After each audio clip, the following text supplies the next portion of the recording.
दोस्तों supreme court ने अभी एक बहुत बड़ा चेंज किया है एंटीसिपेटरी बिल के अंदर। चलिए बताता हूँ। तो गाइस पहले ये केस का नाम सुन लीजिए जिसमें कि सुप्रीम कोर्ट ने बोला था धनराज असवानी वर्सेस अमर सिंह मूलचंदानी, ये केस था। इसके अंदर बताया था, लेकिन उससे पहले मैं बता दूं कि अभी तक एंटीसिपेटरी बिल में ये चीज़ नहीं हुआ करती थी, जो कि अब सुप्रीम कोर्ट ने अलाउ कर दी है।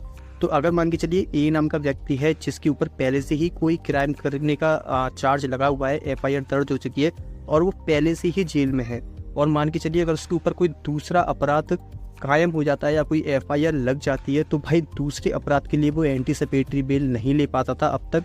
लेकिन अब ऐसा नहीं है इस केस के अंदर, जो कि मैंने अभी आपको पहले बताया। सुप्रीम कोर्ट ने बोला है कि ये एक फंडामेंटल राइट का वो वायलेशन होगा, जिसकी वजह से ऐसा नहीं करना चाहिए। क्योंकि अब ये है कि अगर मान के चलिए कोई व्यक्ति जेल में है किसी और केस के सिलसिले में, और उसके ऊपर कोई दूसरा केस दाखिल हो जाता है, या फिर मान के चलिए FIR हो जाती है, या उसे शंका है कि मुझे कोई दूसरा व्यक्ति फंसा सकता है, तो वो उसके लिए एंटीसिपेटरी बेल के लिए एलिजिबल है। एंटीसिपेटरी बेल वो ले सकता है भले ही वो जेल में हो।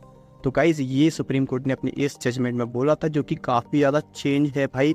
अब से गाइज अगर आप जेल में भी हो, दूसरा केस भी हो जाता है आपके ऊपर इन दैट केस, तो आप अपनी एंटीसिपेटरी बेल उस दूसरे केस के लिए ले सकते हो। Thank you.